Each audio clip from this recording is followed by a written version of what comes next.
Hey everyone, welcome to Sideshow's First Look. Today we're looking at the Iron Man Mark XLII Quarter Scale Figure by Hot Toys from Iron Man 3. The massive box is wrapped in a slipcover. The dominant color of it is a metallic crimson with gray and pale golds organized into patterns that are evocative of those found in Iron Man armor designs. Front and center on the box is a raised Iron Man Mark XLII helmet in profile, while the token Quarter Scale Collectible medal below it proudly announces this figure's place in Hot Toys' rapidly expanding flagship line. Textural elements above and below, as well as on the side of the slipcover, identify the figure within, and also reveal this particular figure's status as the deluxe version of the Mark XLII.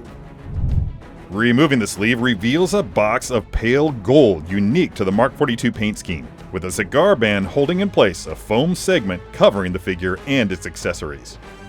Behind that foam are a foam tray and two plastic clamshells that together contain the Quarter Scale Mark XLII and all of its accessories. There's the figure itself on the right, protected in foam and kept company by a helmeted portrait of Tony Stark, as well as a battle-damaged swap-out faceplate.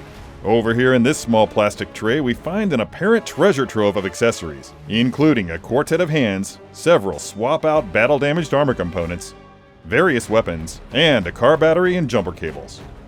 Beneath that smaller clamshell rest all of the components of the primary base, including several gantry arms, as well as an acrylic stand and some decorative cables. And beneath these gantry pieces we find the actual gridded lower base, while down here we see the arc reactor themed elevated base exclusive to the deluxe version of the figure.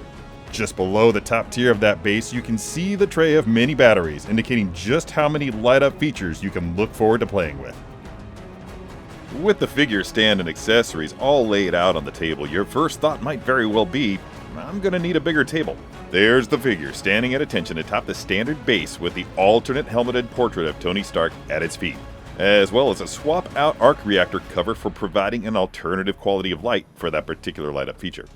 To the right of the figure you can see all four pieces of the suit-up gantry that are included, two large and two small, which can be affixed to that base, as well as a set of cables that can be connected to those gantry pieces.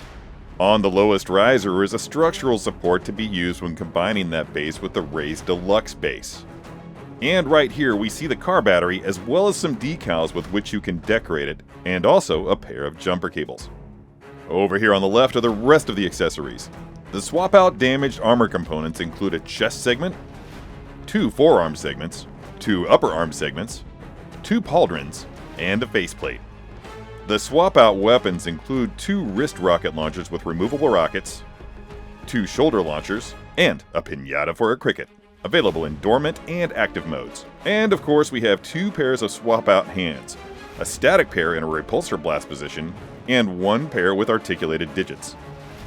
Now let's take a closer look at the Mark XLII itself.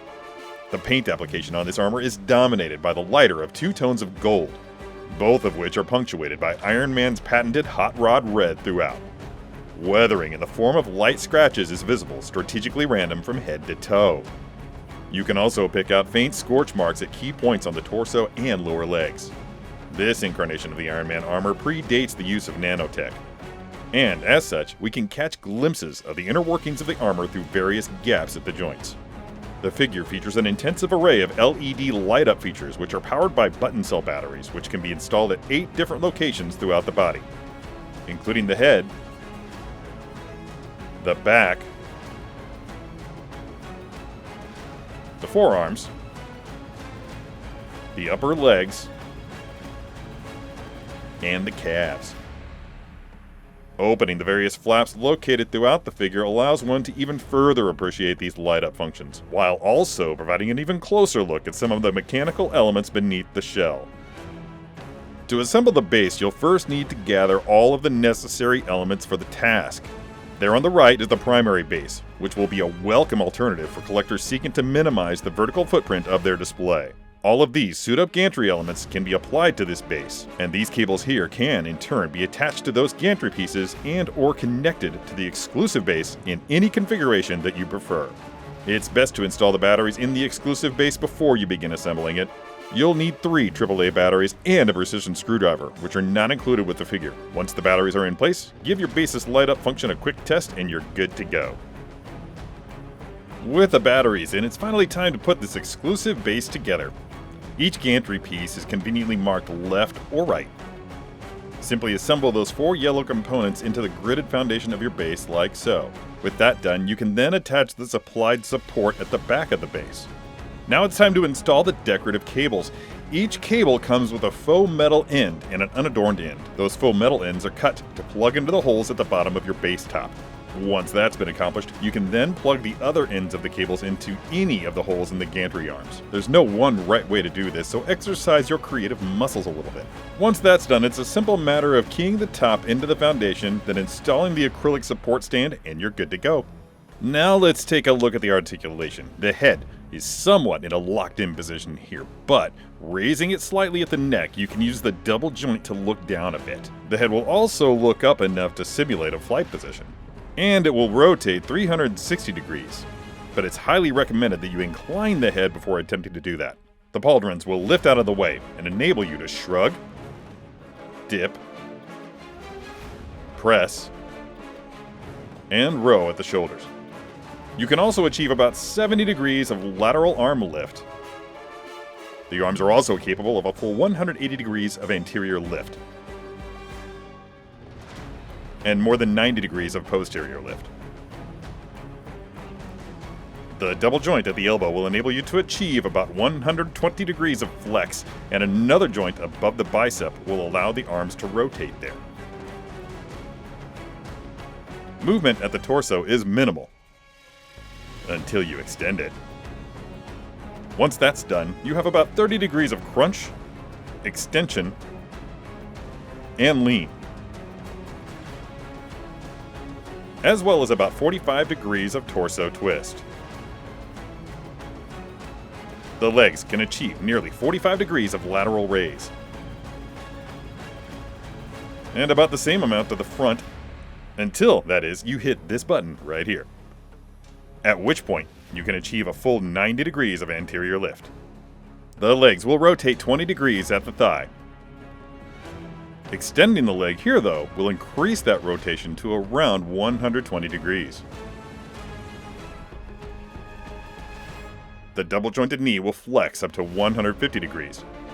Finally, a double joint at the ankle will allow the foot to extend, flex, and supinate.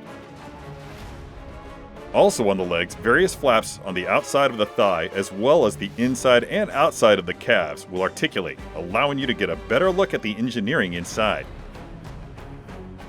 As mentioned, the figure comes complete with an array of swap-out battle-damaged armor components, including the faceplate, the chest, both pauldrons, both biceps, and 2 forearm elements. Similarly, there are several other components that can be swapped out to simulate weapons deployment, including the wrist rockets, the shoulder missiles, and a flare. This has been Sideshow's first look at the Iron Man Mark XLII Quarter Scale Collectible Figure by Hot Toys from Iron Man 3.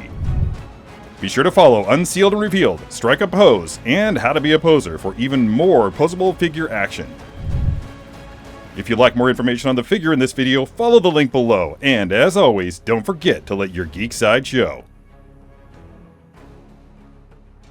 Did you enjoy that video? Be sure to subscribe by hitting the S icon on your screen and click the bell icon to be notified whenever a new video is posted. If you'd like more info on the items featured in this video, click the link provided under product info. Thanks for watching, and don't forget to let your geek side show.